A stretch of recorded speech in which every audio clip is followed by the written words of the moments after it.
Bonjour et bienvenue dans Destination Bonheur.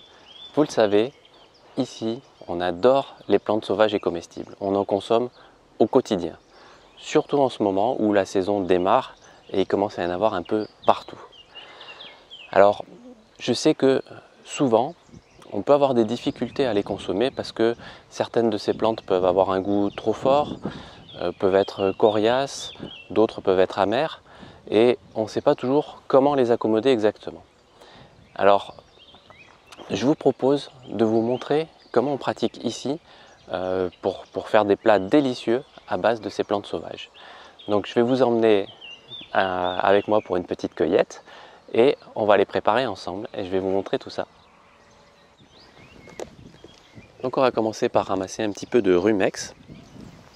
C'est une cousine de l'oseille mais en version sauvage qui envahit très facilement les potagers. Donc là, sur les carrés de potager en préparation, il y en a en quantité. Et c'est une plante qui est très agréable parce qu'elle est, elle est légèrement acidulée. Elle est bonne. Les poulettes l'aiment beaucoup d'ailleurs. Et elle va composer en partie notre salade.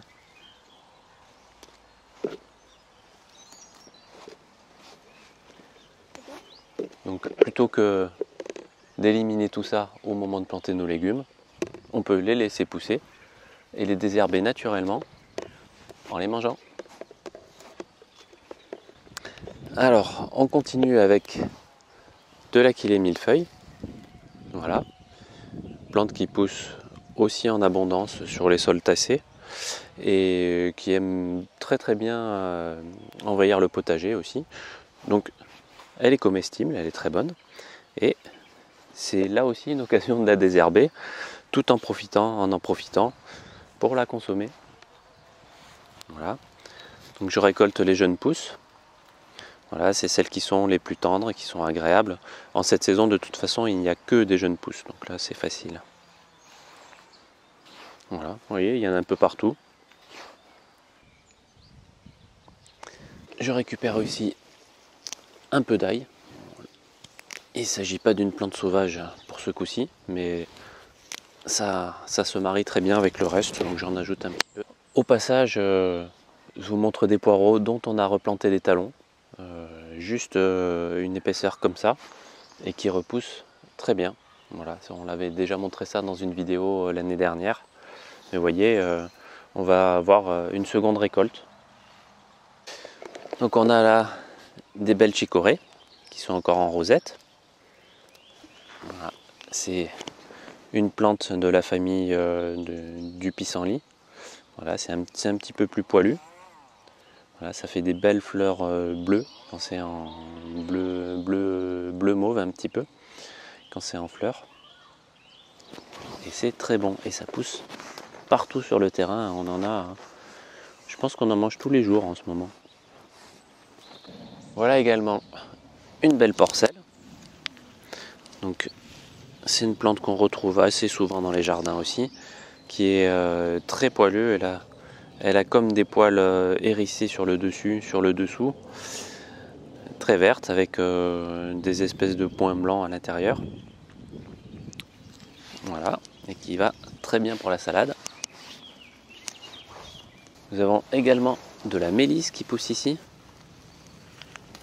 Voilà, une très belle plante qui sent la citronnelle un peu, qui a un parfum délicieux. Voilà, ça c'est superbe à ajouter dans notre récolte.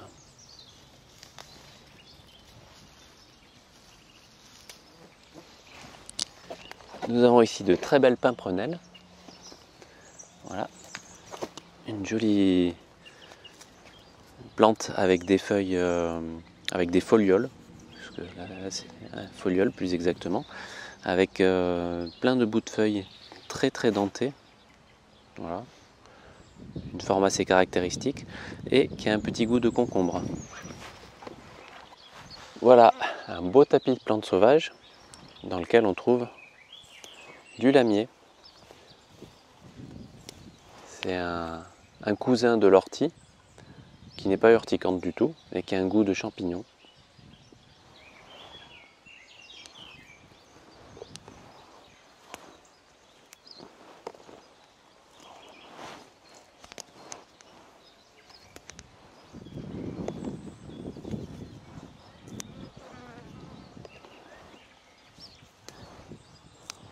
on a ici une très belle rose trémière.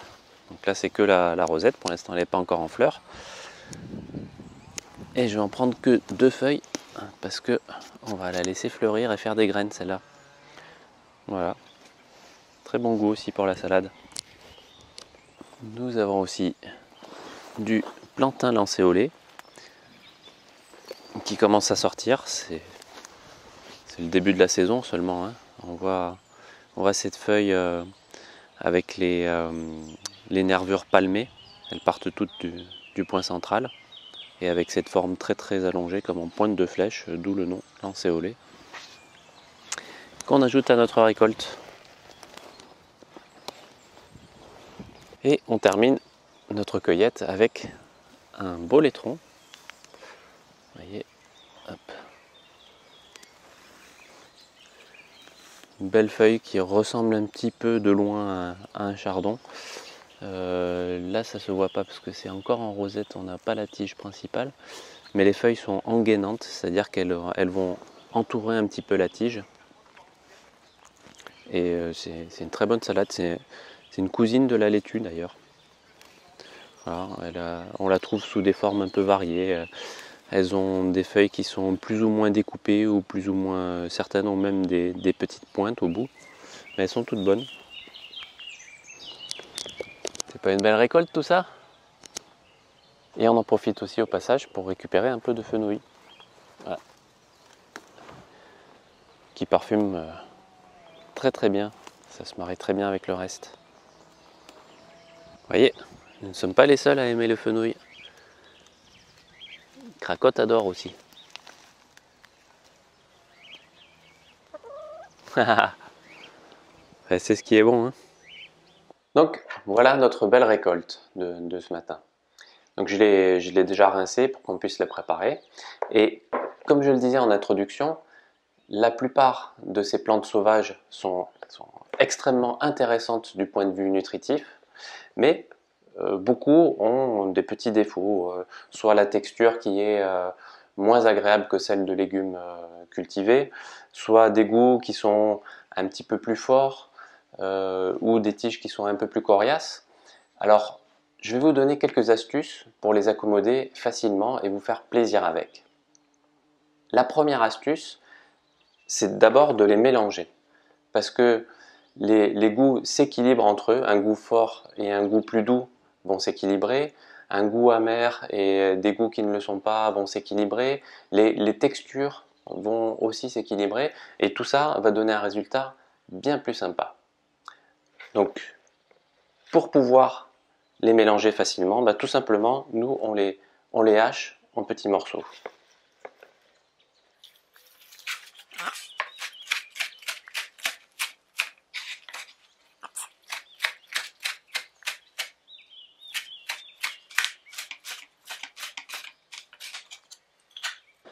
Voilà, donc nos plantes sauvages et comestibles sont hachées, sont mélangées. Et maintenant, on peut s'en servir de base pour un certain nombre de préparations. Par exemple, vous pouvez les utiliser dans une omelette. C'est juste délicieux, surtout si c'est des œufs de cracotte. Vous pouvez les faire cuire en soupe. Vous pouvez les faire cuire à la vapeur et vous en servir comme condiment pour un plat de viande ou pour un plat de pommes de terre. Ou vous pouvez les faire en salade, comme on va les préparer ici. Alors pour les salades, deuxième astuce, c'est que pour compenser un petit peu l'amertume de certaines plantes, on va utiliser du miel. Voilà, les vinaigrettes au miel, c'est juste quelque chose de délicieux. Et donc ça, c'est du miel de la maison, bien sûr. Voilà, donc une bonne cuillère de miel pour un saladier. Et ensuite, on va ajouter le vinaigre. Donc ici, nous, on utilise du vinaigre de légumes, du vinaigre de carotte, parce que vous savez qu'on aime autant les fermentations que les plantes sauvages et comestibles. Donc on sort un pot de carottes, j'enlève le caillou qui maintenait les carottes immergées. Hop, et je me sers du jus de lactofermentation comme du vinaigre parce que c'est beaucoup plus parfumé. Et donc là, l'astuce suivante, c'est de mélanger la salade avant de mettre l'huile pour que le miel et le vinaigre s'imprègnent dans les feuilles. Voilà, donc on va en gros, on va mélanger 2 fois. Une fois avec le vinaigre et le miel et une fois qu'on aura rajouté l'huile. Voilà, on ajoute l'huile, une huile du village de chez mes parents, une bonne huile d'olive.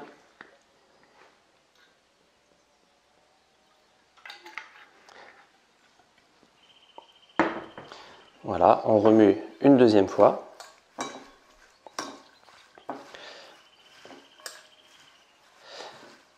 Et enfin, petite touche finale pour égayer la salade et donner envie, c'est on a été cueillir quelques fleurs des plantes sauvages et comestibles et du potager là aussi, et qu'on va disposer sur la salade pour en faire une salade juste jolie et magnifique et appétissante.